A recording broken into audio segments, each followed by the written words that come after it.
Hi guys, welcome to part 3 of the CB550 top end rebuild. In today's small video we're going to be showing you how to check your piston rings to see if they need replacing or not. Also I'm going to give you a little tip on how to clean the engine valves and the exhaust valves before lapping them. So this isn't going to be the finished article, it just cleans that carbon crap up and prepares them for the lapping process. The parts of the engines have gone to the solar blasters, so hopefully by the end of this video I'll have them back in the next couple of days and I'll be able to show you them. But yeah, enjoy this little video and it's all part of the process.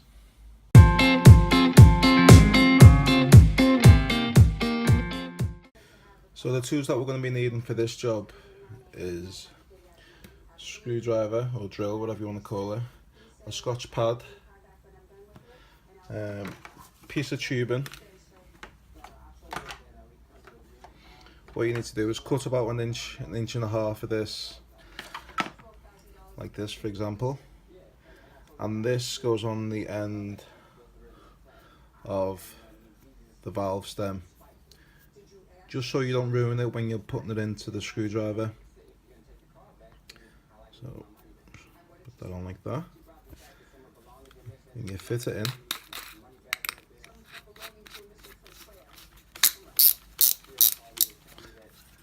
And then that's in, and it's not going to damage the stem. You can use tissue or a bit of rag, whatever, but I think the tubing does a good job. You need a good lubricant. I recommend WD-40. That's cool. And carb cleaner. That's basically to rinse the crap off and to give it a nice little polish. So yeah, we're gonna see if we can get it in focus. It's quite filthy and it needs a good cleaning. So I'll show you. I'll do one and then you get the gist of how to clean it. So you basically just move the camera. Just drench that shit with this WD-40. Drench the scotch pad as well.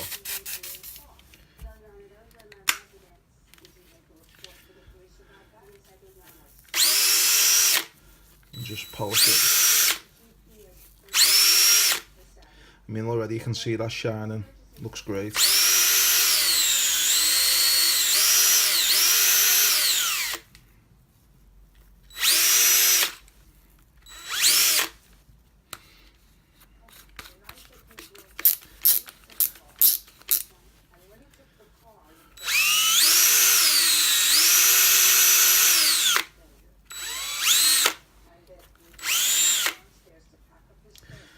I'll give that a little wipe with a towel,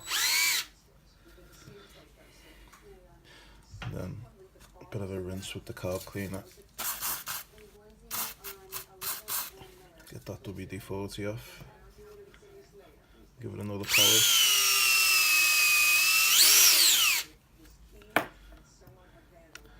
Oh, look at that, let me just zoom in. How clean that was compared. Now that's only what, 30 seconds of cleaning. You know, I'll give this another 2-3 minutes of cleaning, because the most important part of this most important part of the valve is this part here, the silver part, because that's where the seal's getting made. So you want to make sure that's nicely polished. You do this job obviously before you actually lap the valves, but yeah, get rid of as much carbon and as much crap off as you can. Any carbon here and on the underside, it's not that big an issue. It's just this part here needs a good polish and a good clean. And I just find that the screwdriver method is just a good way of DIY doing it yourself without having any other expensive tools. So as you can see, that's nice and shiny. That obviously this isn't the finished article, and as I said, I'm going to be lapping these valves as well to get rid of any pits that I can't see with the naked eye. Yeah, so I'm gonna do the rest of these valves, engine valves, exhaust valves, and give it a good clean before I end up lapping them. Okay.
Look at that.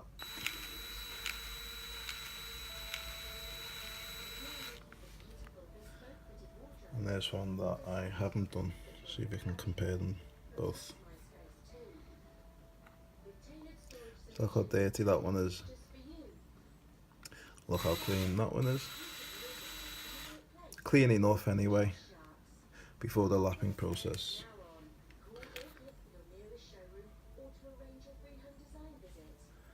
I can feel the carbon all over this one, and this one feels really smooth now. I don't think the camera does much justice to this one. Okay, so that's the lapping preparation process. The next job I'm going to do now, and just move the camera. All these parts here need to be degreased and taken to the solder blasters. So that's the next main job. After I've polished the valves up, I'm going to take these and get them solder blasted. And then once they're all clean and solder blasted, then the rebuilding process can begin. Okay, what I'm going to do now is check the piston rings to see if they need replacing or not, or whether they're salvageable. I'll show you how to do this now. Basically what we're going to be doing is checking. Let me get this top ring off first. I'll show you how to check if they're salvageable or not. It just rolls off like that. Put that there. So this is the top ring. What we're essentially doing is checking this gap, how wide this gap is, if it's worn down or not. And what you basically do, easiest way to do is just pop it into the just zoomed in. Just pop it into there. Just use your piston to push it down, not fully down, just so it's in. Right? Okay. So there's the piston ring.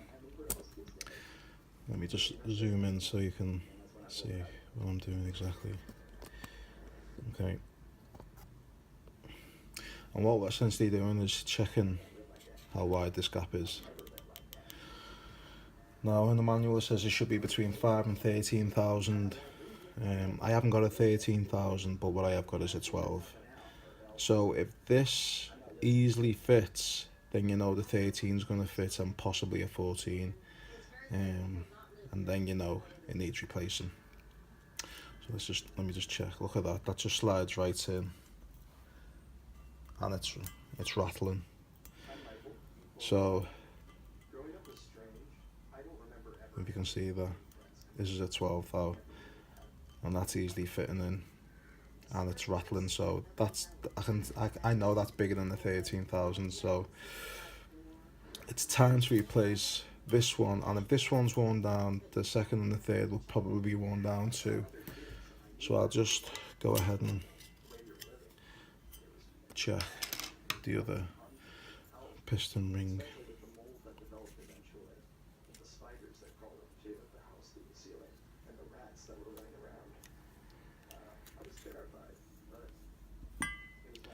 Again, just pop it in. Let's put it around that way so you can see. And again, just use your piston just to push it down. It evenly goes round then. So we're checking this gap here. See what size this gap is. The feeler gauge. Yeah. It's the 12,000 going in. That's going in a little bit too easy. So these piston rings on this piston anyway will need replacing. And just go ahead and check the other 3 pistons. So that's how you check if your piston rings need replacing or not. As I said, these are too warm for me, so I'll be replacing these, especially on that piston, and I'm going to go ahead and check the other 3 pistons. Okay.